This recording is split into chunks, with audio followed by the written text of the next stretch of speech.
I did a thing with the little group I call the Sky group that I met this morning. It's called the tongue drop. You were, quote, thinking about the state that you didn't want. Don't think of blue. Right? So what I'm proposing, was that an internal dialogue that was going on? Yeah, okay. So you need to be able to choose to shut down your internal dialogue in certain contexts. Language learning, for example. You continue to talk to yourself in your native language instead of the target language, you're not going to do much. You're clogging up the channels. So, okay, I'm going to do this quickly to repeat for the people who are outside with Sky and I. Wiggle your tongue around so you get some idea about what your tongue feels like and how it moves and when there's tension in your tongue and so forth. And after you I've done that a little bit so you get some sensibility in that part of your body, namely your tongue. Let your tongue slowly drop to the floor of your mouth.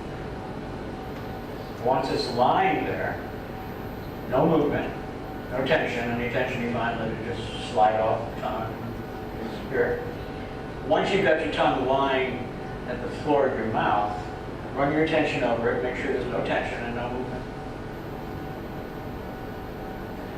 Once you've memorized that sensation, I'll give you a minute to do this exercise. In a minute I'll continue and tell you what the next step is. But get a target state where your tongue is lying in the floor of your mouth without tension and without movement.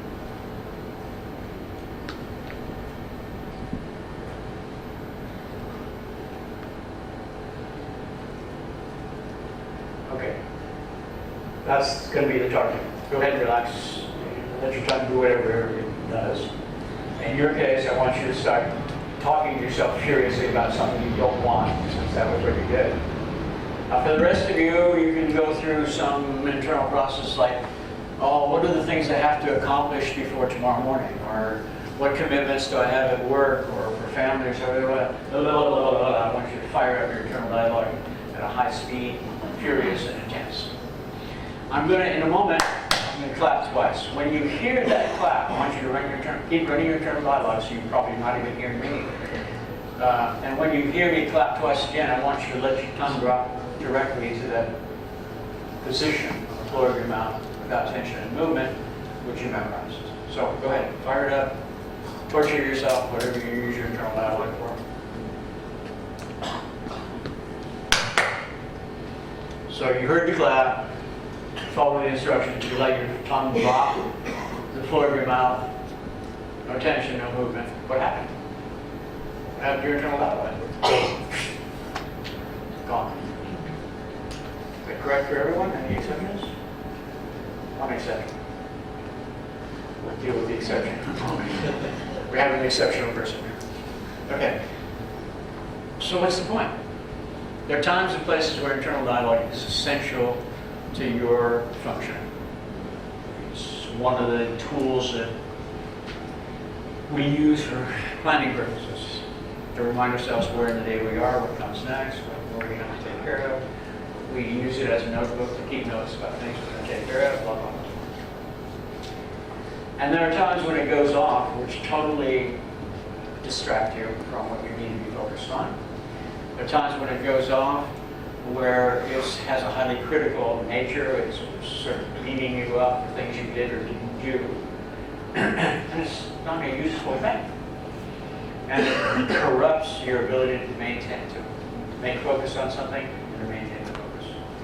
So here's a temporary, and this is temporary because there are deeper ways to convert internal dialogue into an ally, an asset, than just shutting it down. But as an emergency, so if I'm, trust me, this doesn't happen to me, but if I'm on a vertical wall and I've got 500 feet of exposure underneath me and I'm making a move, I can't afford internal dialogue. Because this is at the edge of my personal ability at this point. So I've got to make sure I don't have internal dialogue. If internal dialogue were to go off, it would split my attention, I'd probably fall. So for emergency situations like that, you're in a negotiation, and suddenly your internal dialogue goes off. Oh, he's rubbing his forehead again. Every time he's done that in the past, he's about to tell you a lie. unfortunately, the way the message is delivered distracts you from the focus you need to know what to do anyway. So it's self-defeating. So shut your internal dialogue down. How? You just did it. It requires practice. But there are cases where you want to just shut it down immediately because it's distracting you, forcing you into states which are not relevant and appropriate or effective for the situation you find yourself in. So this is a temporary measure. What happened when you dropped your tongue? Okay, so, and do me a little favor, a little experiment.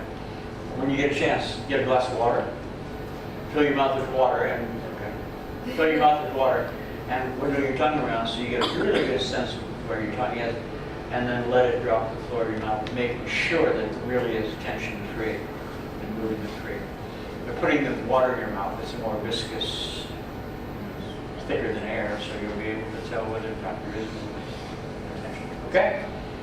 Any questions about this little thing? So this is a tool for you to use to correct part of what happened in your pursuit of having the ability to do this. It can work as well as working with a coach if you clean it up the way we're talking about.